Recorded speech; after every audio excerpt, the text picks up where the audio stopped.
آپ صرف اللہ کا بندہ بننا چاہتے ہیں، 3 مقابلے کرنے پڑیں گے۔ سب سے پہلے کس سے مقابلہ کرنا ہوگا؟ اپنے نفس سے۔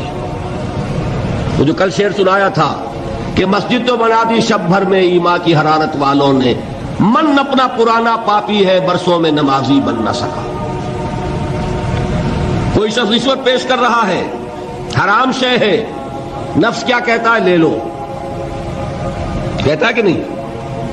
اور بڑی پٹیاں پڑھاتا ہے کہ یہ سارا تقویٰ کا حیضہ تمہیں ہو گیا ہے، فلاں حاجی ہے، فلاں وہ ہے، وہ بھی لیتا ہے، اور فلاں ضرورت رکی پڑی ہے، بچے کی فیس نہیں گئی ہے، بیوی کو اتنا عرصہ ہو گیا ساڑی کی فرمائش کرتے ہوئے ساڑی نہیں خریدی گئی ہے، یہ ساری پٹی پڑھائے گا نفس کے نہیں۔ اب اگر آپ مقابلہ کر سکتے ہیں نفس کا تو بچیں گے، مقابلہ نہیں کر سکتے مار کھا جائیں، یہی ہوگا کہ نہیں؟ اذان کا وقت آ گیا، اذان سن لی آپ نے، لیکن پھر نفس نے کہا ابھی اور سو، آپ نے کروٹ لی اور کپڑا خوب ٹھیک کیا اور غین ہو گئے۔ اگر آپ اس نفس کے تقاضے کو اس وقت رد کر سکتے، طاقت آپ میں اتنی ہوتی تو آپ کھڑے ہوتے مسجد کی طرف جاتے۔ گویا کہ بندگی رب کے لیے سب سے پہلا جہاد کس سے کرنا ہوگا؟ نفس۔ اچھا، نفس اکیلا نہیں ہے، اس کے پیچھے ایک بہت بڑا بدماش ہے، وہ شیطان لعین، وہ اسے اکساتا رہتا ہے، پھونکے مارتا ہے، الذی یوسوس فی صدور الناس، اشتعال پیدا کرتا ہے، پٹیاں پڑھاتا ہے، برائی کو مزین کرتا ہے، بے حیائی کو فیشن کا نام دیتا ہے، ناچ گانے کو وہ کلچر کا نام دیتا ہے، یہ سارا کچھ کر رہا ہے۔ تو اگر شیطان سے مقابلہ نہیں کر سکیں گے تو اللہ کی بندگی کر سکیں گے؟ تیسری چیز، معاشرہ بگڑا ہوا ہے، بگڑے ہوئے معاشرے کا ایک دباؤ ہے آپ پر، یہ بالکل ایسے جیسے ایک ہجوم ایک طرف جا رہا ہو تو ادھر جانا آسان اور مقابلے میں جانا بہت مشکل، زور لگانا پڑے گا نا۔ تو معاشرے کا رخ کچھ اور ہے، آپ کا رخ کچھ اور ہے، معاشرہ نہ خدا کو جانے نہ رسول کو جانے، آپ چاہتے ہیں اللہ اور اس کے رسول کے حکم پہ چلنا، کشمکش کرنی پڑے گی کہ نہیں؟ بہت پیارے ہیں وہ مصرے، زمانہ بات و نہ سازت تو با زمانہ ستیش، زمانہ تمہارے ساتھ اگر موافقت نہیں کر رہا، زمانے سے جنگ کرو۔ اور بے غیرت اور بے حمیت اور بودے اور بزدل اور کچے لوگوں کا اصول کیا ہے؟ زمانہ بات و نہ سازت تو با زمانہ بساز، زمانہ تمہارے ساتھ موافقت نہیں کرتا، بھائی تم زمانے کے رنگ میں رنگے جاؤ۔ آسان راستہ کون سا ہے؟ زمانہ تمہارے رنگ میں نہیں آتا، تم اس کے مطابق ڈھل جاؤ، کوئی تکلیف ہوگی؟ اور زمانہ تمہارے ساتھ اگر موافقت نہیں کر رہا، تم زمانے سے لڑو، تکلیف آئے گی کہ نہیں؟ 3 جہاد کرنے پڑیں گے تو انسان اللہ کا بندہ بن سکے گا۔ بات سمجھ میں آئی؟ اسی لیے جب پوچھا گیا حضور سے ای الجہاد افضل یا رسول اللہ، اے اللہ کے رسول سب سے افضل جہاد کون سا ہے؟ آپ نے فرمایا ان تجاہد نفسک فی طاعت اللہ، سب سے افضل جہاد یہ کہ اپنے نفس سے جہاد کرو، کشمکش کرو، مقابلہ کرو، تاکہ اسے اللہ کا مطیع بناؤ۔ یہ جہاد ہے افضل الجہاد۔ پہلے میں نے کہا تھا پہلی منزل سب سے اہم، تو جو پہلی منزل کا جہاد ہے وہ افضل الجہاد، بالکل 2 اور 2 4 کی طرح کی بات ہے۔ اور اسی کو کہا گیا جہاد اکبر۔ جب آپ غزوہ تبوک سے واپس آئے ہیں، آپ نے فرمایا مسلمانوں یہ نہ سمجھنا جہاد ختم ہو گیا، رجعنا من الجہاد الاصغر الى الجہاد الاکبر، وہ تو چھوٹا جہاد تھا جو ہم کرنے گئے تھے کافروں کے خلاف، یہ بڑا جہاد ہے جو مدینے میں رہ کر ہوگا، ہر آن ہوگا، وہ تو کبھی ہوتا کبھی نہیں ہوتا، یہ ہر وقت ہوتا ہے، ہر صبح ہوتا ہے، ہر رات ہوتا ہے، ہر شام ہوتا ہے، ہر لحظہ ہوتا ہے، ہر وقت کشمکش ہے، خیر و شر کی، حلال اور حرام کی، صحیح اور غلط کی، زمانے کی روش اور دین کا تقاضا ٹکرا رہے ہیں۔ آپ اگر اس راستے پر پہلا قدم رکھیں ایک عزم کے ساتھ تو ہوش ٹھکانے آ جائیں گے، دن میں تارے نظر آئیں گے، 14 طبق روشن ہو جائیں گے کہ دین کا نام لینا آسان ہے، چلنا بہت مشکل ہے۔ چمی گویم مسلمانم بے لرزم کے دانم مشکلات لا ادارہ۔ یہاں پر بھی نوٹ کیجئے کہ یہ 3 اس کے مرحلے ہیں جو منہج انقلاب نبی میں ہم نے واضح کی۔ طاقت کے ساتھ طاقت، پنجہ آزمائی۔ پہلا مرحلہ صبر محض ہے، پرسیکیوشن کو جھیلو، برداشت کرو، صبر کرو. نغمہ ہے بلبل شوریرہ تیرا خام ابھی، اپنے سینے میں اسے اور ذرا تھام ابھی، منتظر رہو، وقت آئے گا ہاتھ کھول دیے جائیں گے. دوسرا مرحلہ ایکٹیو ریزسٹنس، آگے بڑھو، للکارو، چیلنج کرو، اقدام کرو. آخری مرحلہ پھر تصادم، جان دینے کے لیے میدان میں آ جاؤ. یہ قتال ہے. اسی لیے میں نے ایک مرتبہ تقریر کی تھی ممبر میں، پہلی مرتبہ مجھے یاد ہے، میں نے یہ 9 منزلیں بیان کی تھی. 8 منزلیں جہاد ہیں، 9ویں منزل جا کر قتال بنتی ہے. پہلی منزل پر 3 جہاد تھے نا، نفس سے، شیطان سے، بگڑے ہوئے معاشرے سے. دوسری منزل پر دعوت و تبلیغ بالحکمہ بالموعظہ جدال احسن. تیسری منزل پر صبر محض، ایسے ریزسٹنس، اقدام، چیلنج، ایکٹیو ریزسٹنس. 8 منزلیں جہاد. اور 9ویں منزل ان اللہ یحب الذین یقاتلون فی سبیلہ صفا کانہم بنیان مرصوص. گویا جہاد کی پہلی منزل مجاہدہ مع النفس، اور آخری اور 9ویں منزل قتال فی سبیل اللہ. واضح رہے کہ اسی کا منفی پہلو ہجرت ہے. بہت اہم بحث شروع ہوئی.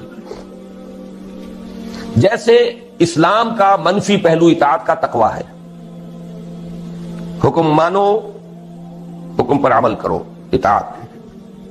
نافرمانی سے بچو، بات تو ایک ہی ہوئی. جہاد کا منفی رخ ہجرت ہے. اللہ کی بندگی کرنے کے لیے معاصی سے ہجرت کرنی ہوگی، حرام چیزوں سے ہجرت کرنی ہوگی. اسی لیے سوال کیا گیا ای الہجرت افضل ہو یا رسول اللہ. جواب کیا تھا؟ ان تہجر ما کرہ ربک. سب سے افضل ہجرت یہ ہے کہ ہر اس شے کو چھوڑ دو جو تمہارے رب کو پسند ہے. اسی لیے تنظیم کے عہد نامے میں جب اللہ کے ساتھ معاہدہ ہے، انی واحد اللہ، نمبر 1 کس بات کا معاہدہ؟ ان اہجر کل ما یکرہہ، ہر اس شے کو چھوڑ دوں گا جس کو وہ پسند نہیں کرتا. واضح رہے کہ اسی کا منفی پہلو ہجرت ہے. چنانچہ اس کی بھی پہلی منزل ان تہجر ما کرہ ربک ہے، اور آخری یہ کہ اقامت دین کی جد و جہد میں وقت آنے پر گھر بار، مال و منال اور اہل و عیال کو چھوڑ کر نکل جایا جائے. اس کی بھی نیت ہونی، تیاری کیجئے نفسیاتی طور پر. آج بھی جائزہ لیجئے. اتنی گرفت تو نہیں ہے کہ کبھی پکار آئے اور بلایا جائے اور یہ بندھن مجھے باندھ کر رکھ لے. اگر ایسا ہے تو یہی تو خطرہ ہے. پھر آگے جا کر جو ہفتے اعمال کرانا ہے ابھی چھٹی کرو، سب کچھ کرنا اور پھر ہفتے اعمال کرا لینا. آپ کو معلوم ہے جنہوں نے ہجرت نہیں کی تھی، سورہ نساء میں کتنی اہم بحث آئی. تو ہجرت، لیکن یہ کہ پورے لیول کے اوپر غلط خیالات ذہن سے نکالو، غلط نظریات نکالو، ہجرت ہے. غلط صحبت کو چھوڑو، ہجرت ہے. نخلہ و نطر کو من یفجرک، ہجرت ہے. دوستیوں کو چھوڑو، ہجرت ہے. محبتوں کو کاٹو اس تلوار سے، ہجرت ہے. تو جیسے جہاد، جیسے سانس ہے اس کی آمد و شد، آنا اور جانا، اسی طرح جہاد اور ہجرت ہے. کچھ لوگ جو ہے وہ اصطلاحی مفہوم لے کر اور نہ معلوم کہاں سے کہاں، جب نیت میں فتور ہو، کام چوری ہو تو خوہ بدرہ بہانا ہے کسی آپ. جہاد اور ہجرت لازم و ملزوم، ایک مثبت ایک منفی، کرنٹ چل ہی نہیں سکتا. ایک پازیٹو وائر ایک نیگیٹو وائر. جہاد کی پہلی 2 منزلوں کے لیے اصل آلہ و ہتھیار قرآن مجید ہے. نفس سے جہاد کریں گے، کس شے سے؟ کیسے ماریں گے نفس کو؟ اس کو پاک کرنا ہے کس سے؟ قرآن سے. یا ایھا الناس قد جاءکم موعظۃ من ربکم وشفاء لما فی الصدور. شیطان سے لڑو گے کس تلوار سے؟ کشتن ابلیس کار مشکل است، زاں کے او گم اندر اعماق دل است. خوشترا باشد مسلمان اشکنی، کشتہ شمشیر قرآن اش. جاہدہم بہ جہادا کبیرا. دوسری منزل قرآن، تذکیر قرآن سے، تبشیر قرآن سے، انذار قرآن سے، دعوت قرآن کی، تبلیغ قرآن کی، وہ سارا برکت و محور اس کا. اوحی الی ھذا القرآن لانذرکم بہ ومن بلغ فلقد یسرناہ بلسانک لتبشر بہ المتقین وتنذر بہ قوما لدا. نفس کے خلاف جہاد کرنا ہے، ومن اللیل فتہجد بہ نافلۃ لک. دعوت کے لیے غلط نظریات کا انکار کرنا ہے قرآن کے ذریعے، ایمان کا اس بات کرنا ہے قرآن سے ہوگا. نور یہ ہے، اندھیاروں سے یہ نکالے گا. لِيُخْرِجَكُم مِّنَ الظُّلُمَاتِ إِلَى النُّورِ فَآمِنُوا بِاللَّهِ وَرَسُولِهِ وَالنُّورِ الَّذِي أَنزَلْنَا وَجَاهِدْهُمْ بِهِ جِهَادًا كَبِيرًا. مکی دور کی شمشیر قرآن اتر کر ہرا سے سوئے قوم آیا اور ایک نسخہ کیمیا سا. جہاد کی پہلی دو منزلوں کے لیے اصل آلہ و ہتھیار قرآن مجید ہے، یعنی جہاد بالقرآن. چنانچہ مجاہدہ مع النفس کا مؤثر ترین ذریعہ ہے قرآن کے ساتھ قیام اللیل یا تہجد، اور دعوت و تبلیغ کا پورا عمل بھی قرآن حکیم ہی کی اساس پر اور اسی کے ذریعے ہونا چاہیے. یتلو علیہم آیاتہ ویزکیہم ویعلمہم الکتاب والحکمہ، سارا اساسی منہاج قرآن کے گرد گھوم رہا ہے. تیسری اور آخری منزل عہد حاضر میں جہاد بالید کی موضوع ترین صورت فواحش و منکرات کے خلاف پرامن مظاہرے ہیں. صرف مظاہرہ نہیں، پکیٹنگ، گھیراؤ، جلاؤ نہیں، گھیراؤ نہیں ہونے دیں گے. بل حافظون لحدود اللہ، چلاؤ گولی، مار دو جتنوں کو مارتے ہو. شہادت ہے مطلوب و مقصود مومن، نہ مال غنیمت نہ کشور کشاد. یہ میرا کل کا موضوع ہے، لیکن یہ کہ یہاں جہاد بالید، اسی کو نہیں منکر بالید کہا ہے. من رأى منكم منكرا فليغيره بيده فإن لم يستطع فبلسانه فإن لم يستطع فبقلبه وذلك ضعف الإيمان. ومن جاهدهم بيده فهو مؤمن ومن جاهدهم بلسانه فهو مؤمن ومن جاهدهم بقلبه فهو مؤمن وليس وراء ذلك من الإيمان حبة خردل. لیکن نوٹ کیجئے، لیکن اس میں نوبت فقہائے کرام کی طے کردہ شرائط کے تحت قتال یعنی جہاد بالسیف تک بھی آ سکتی ہے. اس کو یہ سمجھ لینا کہ یہ سرے سے اب دائرے سے خارج ہو گیا، یہ تو قادیانیوں کا خیال ہے، اور بالفعل ہمارے بہت سے علماء اسے خارج کیے بیٹھے، بڑے بڑے مفکرین خارج کیے بیٹھے. بعض لوگوں کو یہ مغالطہ لاحق ہو گیا ہے فاسق و فاجر حکمرانوں کے خلاف خروج نہیں ہو سکتا. یقیناً بعض ایسی احادیث ہے، لیکن دوسری احادیث بھی موجود ہے. جب ایک ہی حدیث سے آپ سارا مسئلہ نکالیں گے تو بڑی گمراہی میں آ جائیں گے. من قال لا الہ الا اللہ دخل الجنہ، یہاں تو ایمان بالرسالت بھی ثابت نہیں ہوتا. اس نے کہا لا الہ الا اللہ جنت میں داخل ہو جائے گا، لیکن آپ پورا مورچہ لگاتے ہیں کہ نہیں نہیں، ایمان بالرسالت لازم ہے، ایمان بالآخرت لازم ہے، ایمان بالقرآن لازم ہے، پھر اس کے عملی تقاضے لازم ہیں. تو اس کو بھی اچھی طریقے سے سمجھ لیجئے. قتال اور فساق و فجار حکمرانوں کے خلاف طاقت کا استعمال، لیکن اس کی شرائط ہے. امام ابو حنیفہ جن کو میں سید الفقہاء سمجھتا ہوں، انہوں نے اس کے لیے واضح طور پر کہا کہ نہیں المنکر اگر زبان سے مؤثر نہیں ہو رہا تو فبالسیف، تلوار، لیکن اس کے لیے طاقت اتنی بہم پہنچ چکی ہو. یہ نہیں کہ 4 آدمی اکٹھے کیے 4 کو مروا دیا، پھر آگے چلے، پھر 10 اور اکٹھے کیے 10 کو مروا دیا. یہ نہیں، ہنگامہ کیا، جماعت بنائیے، قوت جمع کیجئے، تربیت دیجئے، منظم کیجئے، محتسب تعداد اتنی کہ جو بھی آپ کے اندازے ہیں اس کے اعتبار سے، ویسے کچھ ہے کہیں سے آ جائے بورڈ فرام دی بلو، وہ بات دوسری ہے، لیکن ہر اندازے میں آپ یہ تقریباً یہ یقین رکھیں کہ اب اتنی طاقت ہے کہ ہم بدل دیں گے اس نظام کو، کامیابی ہو جائے تب جا کر اس کا انکار ہے، ورنہ نہیں. ٹیررزم جو ہے جو چل رہا ہے آج کل، ادھر حقیقت جہاد اور قتال کو بدنام کرنے والی چیز ہے. لیکن یہ کہ اس کو خارج کر دینا اس کی غلط ہے. اس میں نوبت فقہائے کرام کی طے کردہ شرائط کے تحت قتال یعنی جہاد بھی سیف تک بھی آ سکتی ہے. یہ ہے جہاد کی بحث. پہلا جو لازمی تقاضا ہے ان 3 فرائض کے لیے وہ ہے جہاد. دوسرا لزوم اجتماعیت، اجتماعیت کا لزوم. اس میں بھی درجے ہوں گے. کسی جگہ یہ مستحب ہوگا، کسی جگہ یہ مفید کہہ لیجئے، ممد کہہ لیجئے، کسی جگہ لازم ہوگا. ہر وقت ہر حال میں لازم نہیں. فریضہ اول کے ضمن میں صرف صحبت صالح، کونوا مع الصادقین. اللہ کا بندہ بننا ہے آپ کو، نفس سے جہاد کرنا ہے، شیطان سے کرنا ہے، معاشرے سے کرنا ہے، تو ایسے لوگوں کی معیت تلاش کریں، ایسوں کا قرب، ایسوں کی صحبت جو یہی کام کر رہے ہوں، یہی کرنا چاہتے ہوں. اس سے تقویت پہنچے گی آپ کو. مرید کسے کہتے ہیں؟ ارادہ کرنے والا. آپ نے ارادہ کیا ہے اور بھی ہے، اس نے بھی ارادہ کر لیا ہے، یہ مرید جمع ہو. اس سے یقیناً تقویت حاصل ہوگی. لیکن عقلاً محض اس کام کے لیے جماعت، میں جماعت کا ایک مفہوم خاص بول رہا ہوں، جماعت ڈسپلنڈ سموتات والی جماعت، اس کام کے لیے ضرورت نہیں. نمبر 2، اسی طرح فریضہ ثانی کے ضمن میں درس گاہوں، اداروں، انجمنوں اور سوسائٹیوں سے پورا ہو سکتا.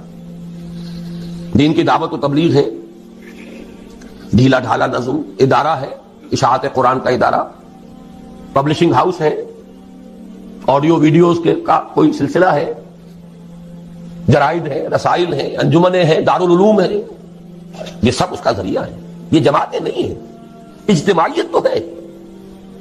لزوم اجتماعیت لکھا ہے میں نے اوپر. اجتماعیت ایک عام لفظ ہے.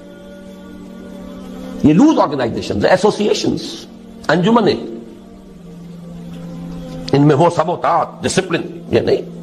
ٹھیک ہے، ایک دستور ہے، قانون ہے، اس کے مطابق آپ نے تقسیم کار کر لیے. کوئی صدر ہے، کوئی سیکریٹری ہے، جس کی ٹانگ گھسیٹنی ہو گھسیٹ لیجئے، نو کانفیڈنس لے آئیے اس کے خلاف. جس کو آپ برقرار رکھنا چاہیں رکھیں، وہ بھی رکھیں. آپ کا دارالعلوم ہے، اس کا کوئی محتمم ہے، بہرحال ایک نظم تو وہاں ہوگا. لیکن یہ کہ وہ جماعت کا سلسلہ نہیں. لیکن اب ہے اصل شے، فریضہ ثالث کے ضمن میں سم و طاعت فی المعروف کے ٹھیٹھ اسلامی اور عسکری اصول پر مبنی جماعت کے بغیر پورا نہیں. کوئی احمق ہوگا جو سمجھے کہ یہ کام ہو سکتا ہے بغیر اس کے.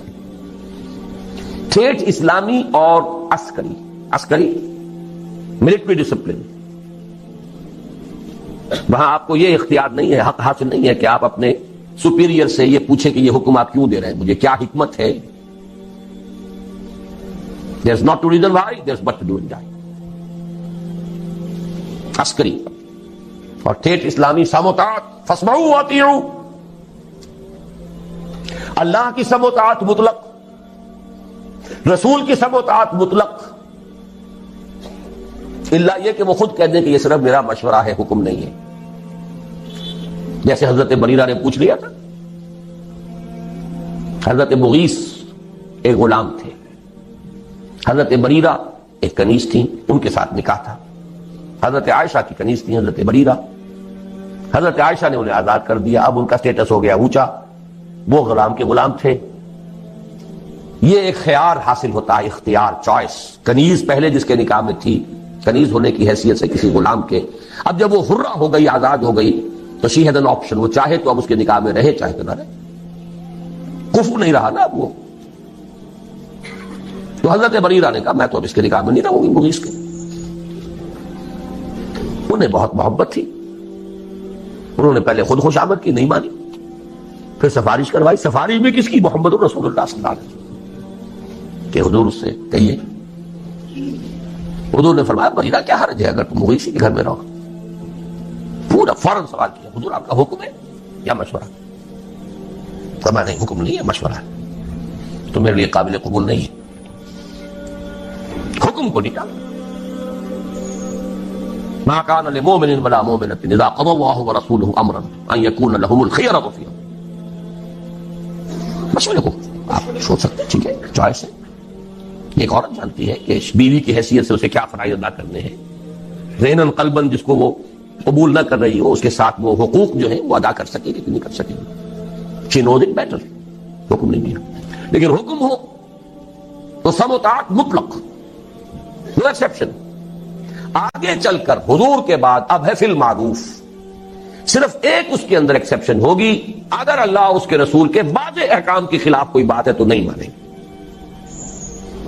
اس کی وضاحت میں بعد میں کروں گا کیونکہ مجھے آج ایک حدیث بھی ذرا آپ کو پڑھانی ہے. تو یہ لزوم اجتماعیت جو ہے، اس کا تقاضا فریضہ اول کے ضمن میں صرف صحبت صالح سے پورا ہو جاتا ہے، کونوا مع الصادقین. سیکنڈ لیول پر درس گاہوں، اداروں، انجمنوں اور سوسائٹیوں سے پورا ہو سکتا ہے. سم و طاعت والی جماعت ضروری نہیں. لیکن فریضہ ثالث کے ضمن میں سم و طاعت فی المعروف کے ٹھیک اسلامی اور عسکری اصول پر مبنی جماعت کے بغیر پورا نہیں ہو سکتا. یہی مراد ہے حضور کے الفاظ مبارکہ سے آمرکم بخمس بالجماعت والسمع والطاعت والہجرت والجہاد فی سبیل اللہ. آپ یہ بھی کہہ سکتے ہیں میں نے پورا جو ہے یہ 2 گھنٹوں میں صرف اس حدیث کا درس دیا ہے آپ کو. جہاد اور ہجرت جڑے ہوئے بریکٹڈ، سم و طاعت جڑے ہوئے بریکٹڈ، جماعت پلس بریکٹ شروع، سم جمع طاعت بریکٹ بند، جمع بریکٹ شروع، بلکہ ضرب، یہاں جمع نہیں ضرب، بریکٹ شروع جہاد پلس ہجرت بریکٹ بند. اس حدیث کو یوں ذہن میں رکھیے. جماعت جماعت کون سی؟ سم و طاعت والی. یہ لازم و ملزوم ہے، بریکٹڈ ہے، سنو اور مانو. یہ کس لیے ہے؟ ضرب دینا ہے اس کو. وہ ہے ہجرت و جہاد. آمرکم بخمس بالجماعت والسمع والطاعت والہجرت والجہاد فی سبیل اللہ. تیسرا لزوم بیعت. تو نماز کے لیے وضو کے لیے پاک پانی. بیعت جو ہے، ایک تو ہے بیع، وہ تو اللہ سے ہوئی، جان و مال اس کے حوالے، جنت حق کے امیدوار ہیں. ایک ہے بیعت کسی انسان کے ہاتھ پر. وہ انسان رسول بھی تھے تو انسان تھے، ان کے ساتھ بیعت سم و طاعت مطلقاً. اب آپ کے بعد جو انسان ہے غیر معصوم ہے، چاہے وہ ابو بکر ہو، ان کے ساتھ سم و طاعت فی المعروف. بالکل میتھمیٹیکل سمجھیے ان چیزوں. لیکن بیعت کے ضمن میں بھی ایک ہی طرح کا تقاضا نہیں ہے، تینوں لیولز پر کچھ فرق ہو جائے. پہلے 2 فرائض کے ضمن میں بیعت سلوک و ارشاد کی صورت میں کفایت کرتی ہے. لیکن یہ جو بیعت ہمارے ہاں چل رہی ہے، سلوک اور ارشاد کی بیعت، بہت اچھی بات ہے کہ اس کے لیے بھی لفظ بیعت استعمال ہوا، تاکہ معلوم ہو کہ یہ ہمارے دین کا ایک مستقل اس کی اصطلاح ہے، اس کا ایک فکر ہے. اور وہ بیعت عقبہ اولا کے ساتھ میں سمجھتا ہوں کہ اس کا ربط اور تعلق ہے. بیعت ارشاد، پہلی بیعت حضور نے یہی لی تھی، شرک نہیں کریں گے، چوری نہیں کریں گے، زنا نہیں کریں گے، تہمت نہیں لگائیں گے وغیرہ. اور جس نیک بات کا آپ حکم دیں گے وہاں معروف تھا. یہ پہلا درجہ تھا اس بیعت کا. بھی آج وہ بیعت ادروئے قرآن صرف بیعت النساء ہے. یہ سلوک کی بیعت زنانہ بیعت ہے، یہ مردانہ بیعت نہیں ہے، زنانہ بیعت. غور کر لیجیے اس کو. قرآن حکیم نے وہی الفاظ دیے ہیں، حالانکہ سورہ ممتحنہ سن 6-7 میں نازل ہو رہی ہے. بیعت عقبہ اولا سن 10 میں، سن 10 نبوی، ہجرت سے 1.5-2 سال قبل لی جا رہی ہے. ایک فصل ہے 8-9 برس کا. لیکن وہی الفاظ جو بیعت عقبہ اولا کے تھے وہی قرآن میں آئے. بیعت النساء، یہ زنانہ بیعت ہے، مردانہ بیعت نہیں ہے. مردانگی تو چاہیے، وہ میدان میں جب آنا ہے. مردانہ بیعت وہاں درکار، وہ فرض خواتین پر نہیں. زنانہ بیعت لیکن ہے بیعت. اس کے بارے میں ہمارے ہاں وہ جو اہل حدیث مسلک کے لوگ ہیں وہ اس کی نفی کر دیتے، کوئی بیعت نہیں، اس کا کوئی اصول نہیں، کوئی اس کا ثبوت نہیں. غلط بات ہے. بیعت عقبہ اولا بیعت یہی ہے، بیعت النساء بیعت یہی ہے، بیعت ارشاد ہے وہ بھی صحیح ہے، حق ہے. لیکن وہ بیعت جو مردوں سے مطلوب ہے وہ کچھ اور ہے. اگر یک قطرہ خونداری اگر مشتے پرے داری بے آبا من تو آمودم طریق شاہ بازی راہ. مردانگی اس کے لیے بیعت جو ہے وہ ہے نمبر 3. فریضہ سادس کے ضمن میں بیعت سمع و طاعت فی المعروف کی صورت لازمی و لابدی. اب میرے پاس اور الفاظ نہیں ہے جس کو میں تاکید کیسے دوں, کیسے کروں. لازمی ہے, لابدی ہے, کوئی اس سے رستگاری نہیں. یا تو کہیے کہ وہ فرض ہے ہی نہیں, ٹھیک ہے چھٹی ہو گئی. جس گاؤں جانا نہیں اس کا راستہ کائے کو پوچھنا. اگر مانتے ہیں کہ وہ فرض ہے, بلند ترین منزل کے لیے جد و جہد فرض, تو کوئی پاگل ہوگا, احمق ہوگا, ڈھیٹ ہوگا جو اس کے لزوم کا انکار کرے. فریضہ سادس کے ضمن میں بیعت سمع و طاعت فی المعروف کی صورت لازمی و لابدی, اسی کی جانب اشارہ ہے مسلم شریف کی روایت عن عبداللہ ابن عمر رضی اللہ تعالی عنہما میں, جس میں حضور صلی اللہ علیہ وسلم کے الفاظ مبارکہ وارد ہوئے ہیں کہ من مات ولیس فی عنقہ بیعۃ مات میتۃ جاہلیۃ.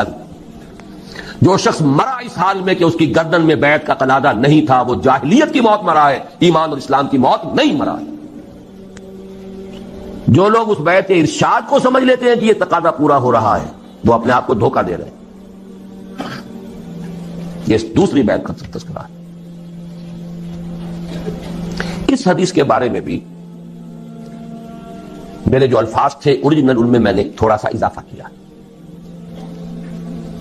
اس پر اصل میں مجھے متنبہ کیا تھا مولانا سید حامد میاں رحمۃ اللہ علیہ نے, جو ہمارے مستشارین میں سے تھے تنظیم. وہ چونک گئے اس کو دیکھ کر, کہ آپ جس طرح اس کو لازم قرار دے رہے ہیں, یہ مفہوم تو ہمارے بزرگوں اور اسلاف میں سے کسی نے بیان نہیں کیا کہ اس معنی میں یہ بیعت جو ہے لازم ہے. میں نے انہیں ایک جواب دیا بڑی ٹیکنیکل ٹرمز میں. مولانا عصمت اللہ صاحب سمجھیں گے اس ٹیکنیکل ٹرمینالوجی کو. میں نے کہا مولانا پہلی بات تو یہ ہے کہ کسی شے کا عدم ذکر اس کے عدم وجود کو مستلزم نہیں ہے. کسی شے کا ذکر نہ کیا جائے اس کا مطلب یہ نہیں کہ وہ ہے نہیں. یہاں کتنے لوگ ہیں, میں کچھ لوگوں کا ذکر کرتا ہوں تو اس سے باقی لوگوں کی نفی تو نہیں ہو جائے گی. اگر اسلاف میں سے کچھ لوگوں نے اس کا ذکر نہیں کیا تو اس سے یہ لازم نہیں آتا کہ تھا ہی نہیں. مثال دی, اور میں بہت ہی اللہ کا شکر ادا کرتا ہوں کہ میرے علم میں وہ مثال آ گئی تھی, کیونکہ میرے استاد بھی تھے مولانا منتخب القادری. انہوں نے بتایا کہ ان کے جو استاد تھے مولانا معین الدین اجمیری رحمۃ اللہ علیہ, ان کی جو لائبریری تھی اس کی ایک الماری ایسی تھی جس کی وہ چابی کسی کو نہیں دیتے تھے کبھی. اس کی کتابیں جھاڑنی ہوتی تھی تو خود ہی. ایک مرتبہ کہیں طبیعت ناساز تھی اور یہ ان کے بہت چہیتے شاگرد تھے, مجھے دے دی, اور وہ رہتے تھے قبرستان میں. قبرستان میں وہ جگہ بنائی بھی تھی, وہاں رہتے تھے. یہ بھی وہ کہتے تھے ہماری سمجھ میں نہیں آتا تھا, ان کے پاس اچھے بھلے گھر موجود ہیں اجمیر شہر کے اندر, وہاں کیوں نہیں رہتے. اور پھر یہ کہ وہاں پہ کچھ لوگ آتے رہتے تھے ولایتی کہتے تھے, پٹھان اس وقت جو افغان پٹھان ولایتی آتے رہتے تھے. ایک دفعہ طبیعت ناساز تھی, انہوں نے فرمایا کہ تم ذرا میری الماری صاف کر. تو میں نے دیکھا اس میں رجسٹر تھا جس میں ان لوگوں کے نام درج تھے جنہوں نے ان سے بیعت جہاد کی ہوئی تھی, اور یہ شاگرد چہیتے ترین شاگرد, انہیں پتا بھی نہیں. تو عدم ذکر عدم وجود کو مستلزم نہیں. سمجھ لیجیے بات, جس کی مثال یہ ان کے علم میں آیا کہ وہ تو بیعت جہاد وہ دے رہے تھے, لیکن یہ کہ ابھی انہوں نے اس کو خفیہ رکھا ہوا. لیکن بہرحال میں نے یہ بعد میں ہمارے ایک رفیق ڈاکٹر تقی الدین صاحب نے بھی پھر کچھ اس پر گفتگو کی تھی, تو میں نے اس میں اپنی رائے میں ایک ترمیم کی ہے. پہلی میری رائے یہ تھی کہ صرف 2 ہی صورتیں ممکن ہیں, یا تو اسلامی نظام حکومت قائم ہے تو اس کے سربراہ سے بیعت سمع و طاعت فی المعروف ہوگی, نہیں ہے تو اس کو قائم کرنے کے لیے جماعت قائم کرنی ہوگی, اس کے سربراہ سے بیعت سمع و طاعت فی المعروف ہوگی. تیسری صورت ممکن ہی نہیں. تو جیسے میں نے اب استثناء قائم کیا ہے اس میں کہ علم اور عمل کے درمیان فصل بھی ہو سکتا ہے, ایک شخص مفلوج ہو سکتا ہے نفسیاتی اعتبار سے, اللہ جانتا ہے لا یکلف اللہ نفسا الا وسعها, وہ حساب لے لینا. قاعدہ کلیہ نہیں ٹوٹے گا نارمل آدمی کے لیے. وہی بات ہے کہ علم اور نظریہ اور فکر اور ادھر عمل اور رویہ اور کردار لازم و ملزوم نہیں. اسی طرح اب میں نے یہاں پہ لفظ لکھا ہے اس لیے کہ نارمل حالات تو 2 ہی صورتیں ممکن ہیں. ایک لفظ کا اضافہ کیا, نارمل حالات, جیسے وہ نارمل انسان بمقابلہ مریض انسان, نارمل حالات بمقابلہ فتنہ شدید، یہ ابھی آگے آ جائے گا۔ اس لیے کہ نارمل حالات میں تو دو ہی صورتیں ممکن ہیں۔ نمبر ایک، اگر کم سے کم شرائط و معیارات پر اترنے والا صحیح اسلامی نظام حکومت قائم ہے تو اس کے سربراہ سے بیعت سم و طاعت فی المعروف۔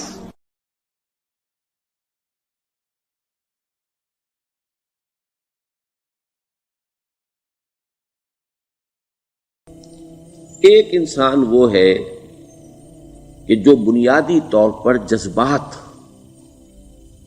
جذبات سے فیصلہ کرتا ہے۔ آپ اس کے جذبات کو اپیل کر لیجئے، وہ آپ کی بات مان لے گا۔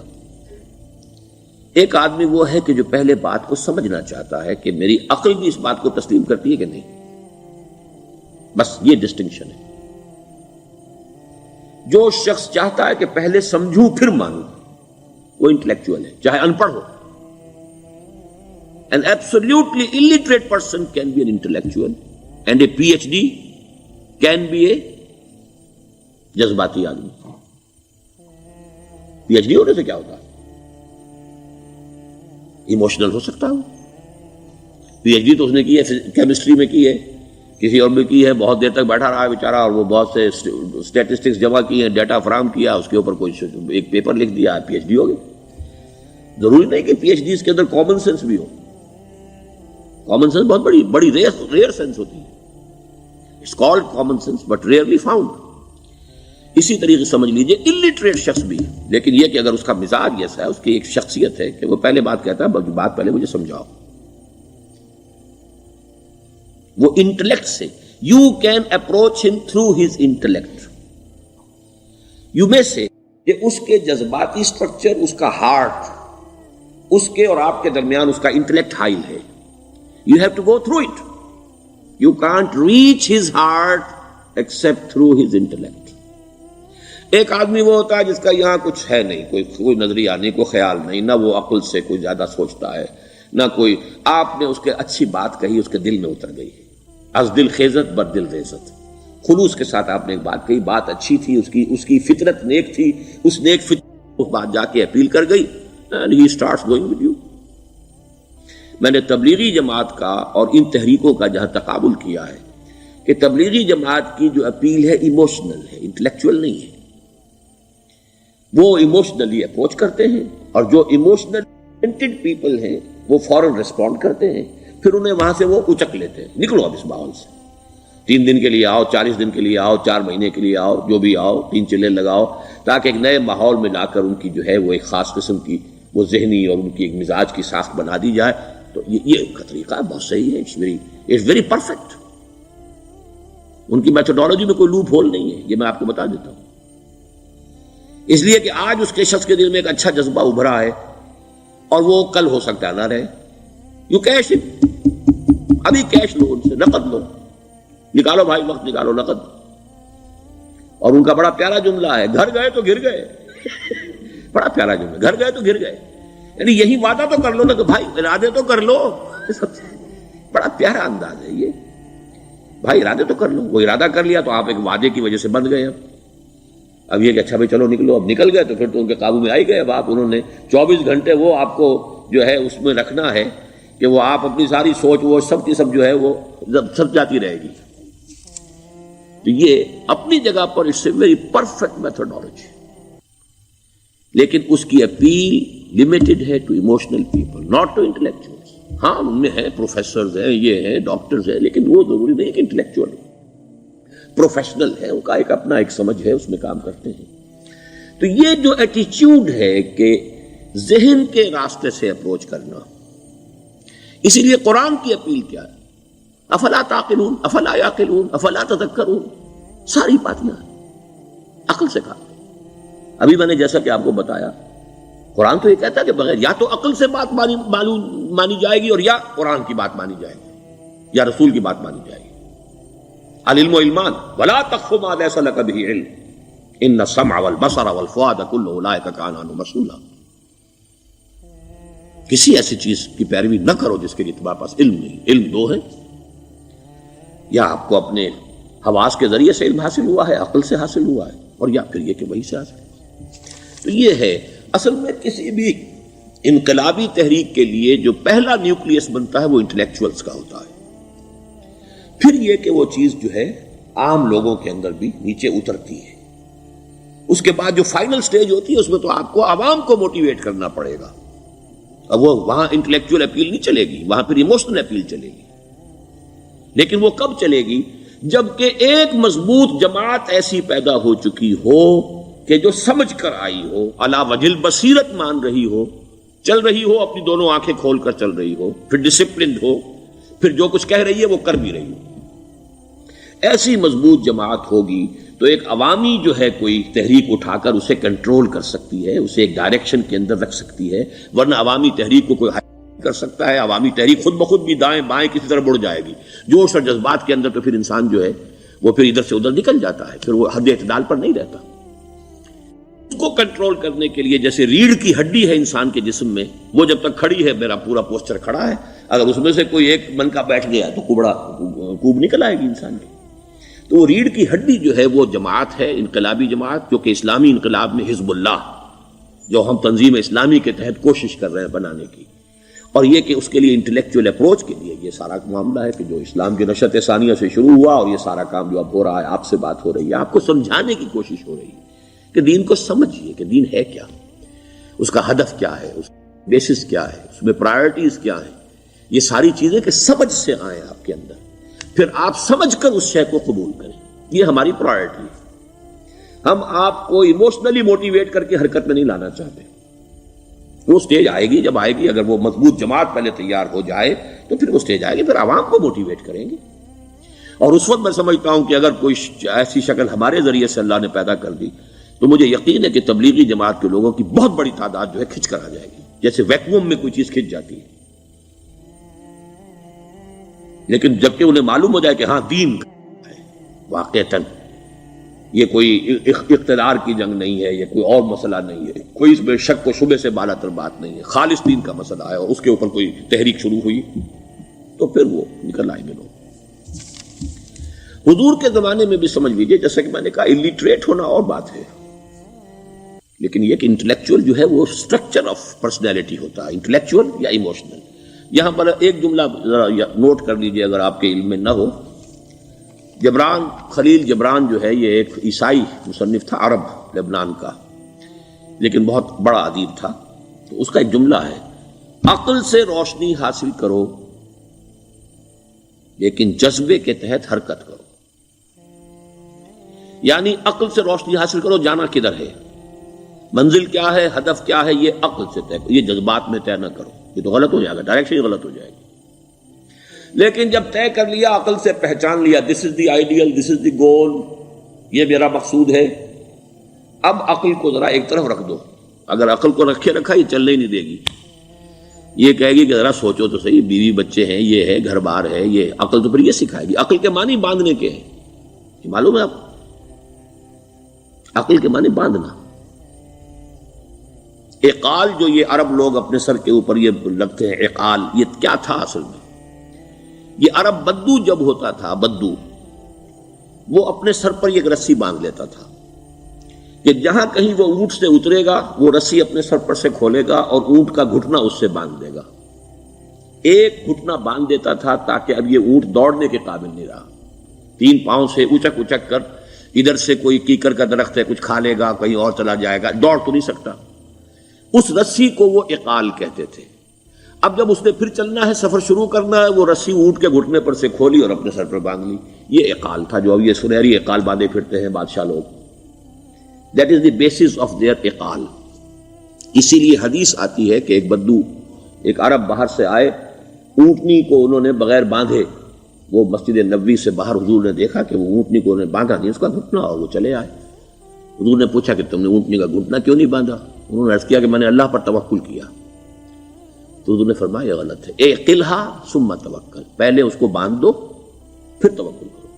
اسباب اور وسائل و ذرائع کا استعمال یہ تم پر لازم ہے، لیکن توکل اس پر نہ کرو، توکل اللہ پر. یہ ہے بیسک جو یعنی بیلنسڈ رائے ہے کہ آپ ایسے بالکل اسباب سے مستغنی ہو جائیں تب بھی غلط بات ہے.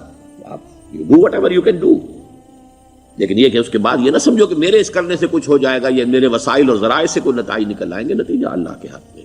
تو اعقلھا ثم توکل، یہ اعقل عقل کے معنی باندھنا، پہلے باندھو اس کو. تو اگر چلنے میں تو عقل کو ایک طرف رکھ دو. بے خطر کود پڑا آتش نمرود میں عشق، عقل ہے محو تماشائے لبے بام ابھی. عقل تو نہیں اجازت دے سکتی تھی حضرت ابراہیم کو کہ کود جاؤ آگ میں. عقل تو یہی کہتی نا کہ بابا جان خامخواہ دینی ہے، اگر تم اپنے آپ کو بچا لو گے اس وقت کوئی ہیلا کر لو، کوئی تھوڑا سا نمرود کی خوشامد کر لو، چھوڑ دے تو پھر اس کے بعد توحید کی دعوت دینا. لیکن یہ کہ زندگی ختم ہو گئی تو توحید کی دعوت کون دے گا؟ عقل تو یہ سکھاتی نا، پٹی پڑھاتی. لیکن بے خطر کود پڑا آتش نمرود میں عشق، عقل ہے محو تماشائے لبے بام ابھی. عقل تو وہیں بیٹھی دیکھ رہی ہے کہ یہ کیا کیا اس نے، یہ جمپڈ، یہ شوڈ ناٹ ہیو جمپڈ. تو عقل سے روشنی حاصل کرو، ڈائریکشن کیا ہے، گول کیا ہے، جانا کیا ہے، یہ طے کرو عقل سے. اس میں جذبات کو دخل نہ آنے دو، اور جب چلنا ہے تو اب عقل کو طے کر کے رکھ دو اور اب جذبے کے تحت حرکت کرو. بہت عمدہ جملہ ہے.